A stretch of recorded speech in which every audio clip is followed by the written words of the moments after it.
Hello, this is Unsigned with GameLeap, and in today's video we're going to be going over the patch 13.23 notes. There are some significant changes here and some that are not so significant, so make sure that you stay tuned to get the full rundown on all of the changes this patch. In addition to the patch notes, we will also be updating our tier list in order to give you a head start on the meta on this patch. Let's go ahead and get right into this one, starting with these system changes for patch 13.23. First and foremost, Riot is making yet another amazing decision and removing the uniqueness of summoner names. Now, after these changes, everybody in your game can be Faker, and Faker's IGN means nothing. Instead of having a unique summoner name, what Riot has done is giving you a unique Riot ID. This means that there can be 100 different people with the same exact name that have different Riot tags, so there's no real exclusivity here anymore. Personally, I don't really agree with these changes. I think that having a unique name is a cool experience for League of Legends, and it's been that way for forever. I don't understand why Riot has to go out of their way to change it and make it more akin to Valorant, but you know, it is what it is. Let me know how you feel about these changes in the comments down below. I'm curious to see your guys' opinions. Next up is another amazing change by Riot based on communication. Unfortunately, Riot doesn't want to actually roll back the ping changes, so instead they're making it incredibly convoluted and confusing. Now, ally scoreboard items, ultimates, and summoner spell cooldowns are able to be shown to the team if that item or ability is in the last 50% of its cooldown. This is really dumb because if the Karthus ult is currently up, you cannot ping the Karthus to use his ultimate. Instead, you still have to type out the dearest Karthus copy pasta and hope that they understand. I really don't understand why Riot is not only doubling but tripling down on these changes. The community has taken them extremely negatively, and it is a huge pain to try and navigate the new pings in higher elo games. Where people ping a little bit more often, the communication is really important, and now that communication has been removed from the community as a whole. I personally cannot wait to see how Riot quadruples down on these changes on the next patch, but quite frankly, I don't think that they can make this any worse. If a player in the game wants to make fun of you or troll you, they'll do it in other ways aside from pinging you. This doesn't really solve anything, and it's unfortunately placing another barrier between us as players. Moving on, we have the turret gold adjustment. Riot isn't happy with the deathball meta and the current strength of elemental drakes. Right now, if your composition is superior in 5v5, it's harder to play against because of the reduced snowball effects in the game. To combat this strength in 5v5, the inner turrets have had their local gold buffed up significantly. Now the mid lane local gold has gone from 300 to 425, and the side lane local gold has gone from 550 to 675. The global gold on these turrets has been reduced from 250 to 125, and the total gold value is unchanged. What this does is reward the person that has taken the turret more than your team as a whole. This is further reinforced by the inhibitor turret changes. The local gold has been increased from 50 to 375, and the global gold has been reduced from 250 to 125. The total gold value has gone from 300 to 500, making them more attractive to take. This is straight up a buff to every split pushing champion in the game. All the Hullbreaker champions that are taking over solo queue are going to be even stronger next patch, so make sure that you ban that Yoni because Riot sure hasn't nerfed him yet. Overall, I don't think that these are great changes for the current iteration of Hullbreaker, but the new PBE iteration of Hullbreaker is significantly less toxic to play against, and I do believe that these turret changes have been primarily balanced around the new items and the new season that's incoming. For a patch, we might be in a little bit of a precarious situation, but that's okay. Fiora and Yone are going to be very valuable bans here. If you ever want to learn any of the champions presented to you in this tier list, head on over to GameLeap.com where there is a course for them. These courses will get you on the Rift and earning you LP like no other. I'll see you on the website. Now that we've covered all these system changes to League of Legends, let's go ahead and get right into our top lane tier list. The first champion on our list is going to be K'Sante. Man, is this champion really taking the nerf bat to the knees. K'Sante's Q and Topho strikes are first and foremost eating a mana cost nerf. From 15 mana all the way to 28 mana at rank 1, scaling down to 20 at max rank. This is a sizable nerf for a few reasons. In bad matchups where K'Sante has to rely on the Q to farm, he's going to have a much more hard time managing his mana bar. In the easy matchups where K'Sante wants to trade frequently, he's not going to be able to trade as often because that mana cost will add up quite quickly. The nerfs to the mana cost by themselves are kind of brutal, but they're also reducing K'Sante's Q damage by an additional 20 at max rank. If you played K'Sante at all before the rework, his damage is already much lower. Further lowering it is a crazy nerf and is definitely going to harm this champion in the long run, more than basically anything. This is a super spammable low cooldown skill, so a damage nerf like this is more significant than it is on a longer cooldown skill. That damage nerf is really going to add up, and you're going to feel this in every single game, I promise you. K'Sante's E, footwork is also receiving a scaling shift. Currently, the shield is 125 plus 15% of K'Sante's bonus health. This is a fat shield later on into the game. Now, the shield is being adjusted to be at 50 at rank 1 compared to 45 before, and then 210 at rank 5, which seems like a buff, but the bonus health scaling is being pulled by 5%. Seeing how this is the ability that K'Sante maxes last, this is overall going to be a net nerf. We are losing a giant amount of shielding here. These two nerfs by themselves are quite large, But this is not enough. K'Sante's all-out passive bonus damage is being shredded. On live, the passive bonus damage is 45, 60, 75 at levels 6, 11, and 16, and now there is a per level scaling being added on. Our passive damage at level 6 has gone from 45 to 30%, but at max rank it goes all the way up to 78%. That being said, it is incredibly uncommon to hit level 18, especially nowadays in the faster version of League. Even with the snowball reduction changes, it's still a faster game, and we're not really hitting 18 too often. The bonus attack damage on all out is also being reduced by a flat 5 at every single rank. So currently on live it's 15, 30, 45, it's going to 10, 25, 40. This is just an absolute gutting of this champion.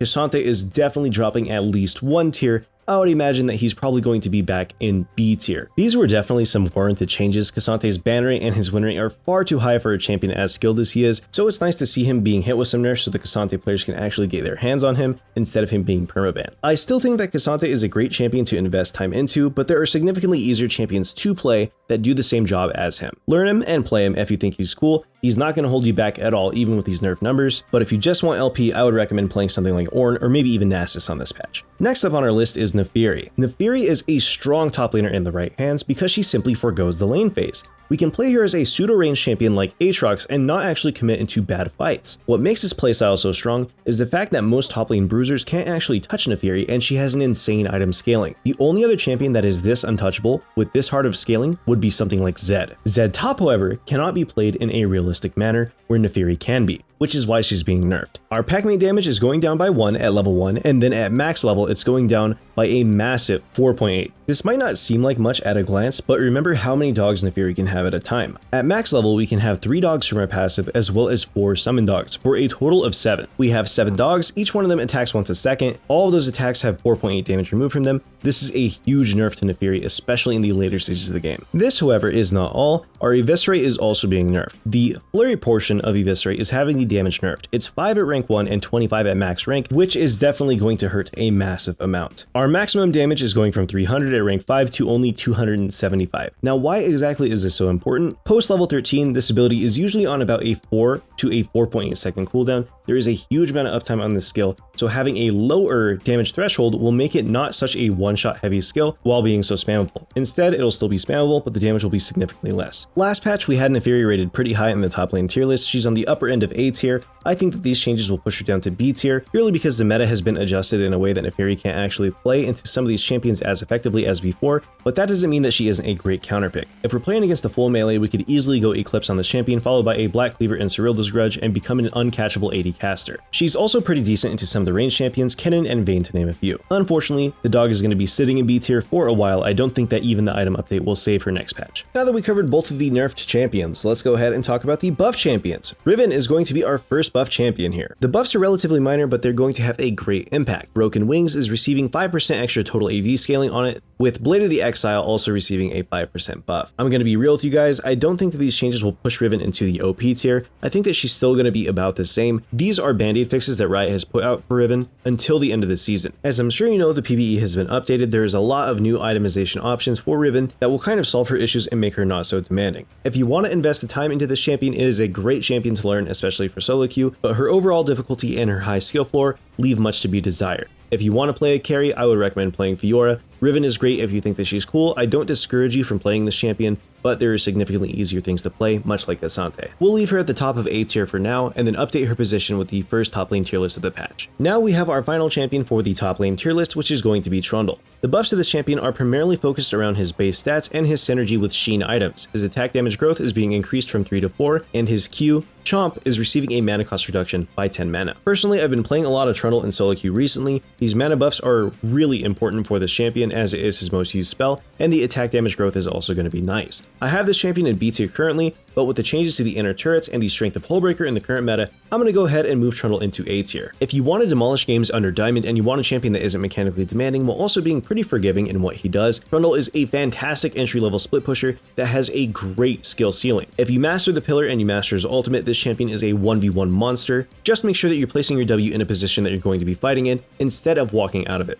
Great champion, highly recommend him even if he's on the weaker side of the top lane spectrum at the moment. Make sure to ban Jax. Now that we talked top lane, let's go ahead and move on to jungle. I suspect that there won't be much movement in the jungle tier list. The first champion that's mentioned in the patch notes is going to be Briar. If you've been watching our patch videos for the last 4 or 5 patches, you already know how I feel about Briar. If you don't, the fact that she's been mentioned in the last 4 or 5 patch videos should say enough. Briar's base health is being reduced from 610 to 590, and her W snack attack is receiving a nerf to the ratio. On live, it's 10% plus 3.5% on snack attack's damage ratio, and on 13.23, it's going down to 9% plus 2.5%. I have a strong suspicion that this is not the last that we're going to see of Briar in the patch notes. However, I could be wrong. Currently, this champion is the best AD jungler in the game, sitting at the very top of OP tier. I do believe that these nerfs might knock her down to S, but we also said the same about the last nerfs, so I guess we'll have to see. This champion is really strong and good in just about every scenario, so I would highly recommend that you pick her up, or at least ban her. We'll bounce her between OP and S tier. J4 is going to be our next mention of the patch. Dragon Strike is receiving a 2-second nerf at max rank, going from 6 seconds to 8 seconds after patch 13.23 goes live. Personally, I don't think that these nerfs will do much to Jarvan. His ganks are still going to be really strong.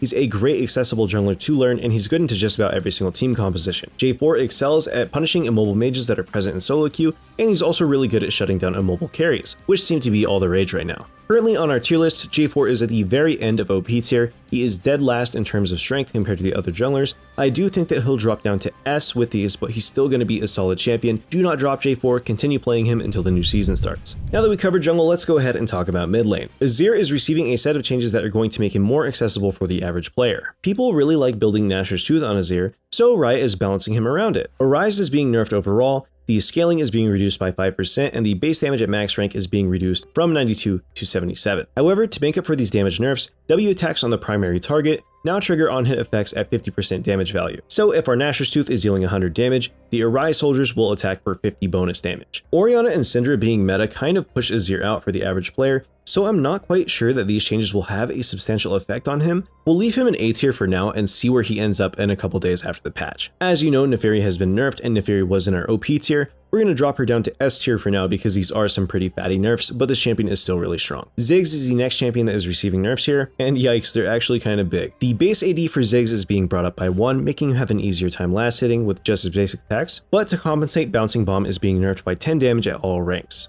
Bouncing Bomb is a low cooldown spammable spell, so that 10 damage is going to add up quite quickly. Our W, Satchel Charge, is also receiving a huge nerf. At rank 1, Satchel Charge has 4 additional seconds tacked onto it, and at rank 5, this nerf is basically undone. This will make Ziggs less safe in the early game. On top of that, our mana cost is going from 65 to 80, making Ziggs a little bit more mana hungry. If you play Comet or Sorcerer primary Ziggs, you throw your W very often to proc mana flow band. This is a nerf to that playstyle. I think that we're going to keep Ziggs mid in S tier, but probably at the bottom of S tier after these changes. He's still easy to pilot, has a great time wave clearing against a lot of the meta mages, and he does well into Orianna and Syndra, which are dominating solo queue. And last but not least, for our mid lane tier list, there is a buff to Vel'Koz. I'm going to be honest with you, Vel'Koz is not in a good state. This champion really sucks in the mid lane. He gets outcompeted, out wave cleared, and out assassinated. This is just a very terrible champion in the current state of the game, and the minor buff that he's receiving to his passive Organic Deconstruction will not make him any better. The third stack base damage is going up per level, 33 169 to 35 180, and the AP scaling is going up by 10%. Vel'Koz gets to sit in the same tier as AP Kai'Sa and AP Varus. This champion is just really worthless in the mid lane, and these minor buffs to his passive aren't going to make him a more viable carry. Sorry to all 3 of the Vel'Koz mid players out there. With that, let's go to our bottom tier list. There is no changes here that are very significant. Draven's R, Whirling Death, now returns back to him whenever he dies. He's still A tier unless you're a high elo one trick, in which case he's S tier. The nerfs to Ziggs will not cripple this champion at all in the bot lane. He is too hard to punish, still sitting in broken tier for the average player. And finally, let's go ahead and move on to the singular support champion that is receiving changes this patch, which is going to be Janna. The reverted version of Janna landed a little bit too weak for Riot. In order to fix this, she's receiving some buffs. The bonus movement speed scaling on Tailwind is going from 20, 25, 30, 35 to a flat 30, which means that she's going to be dealing increased damage for most of the game.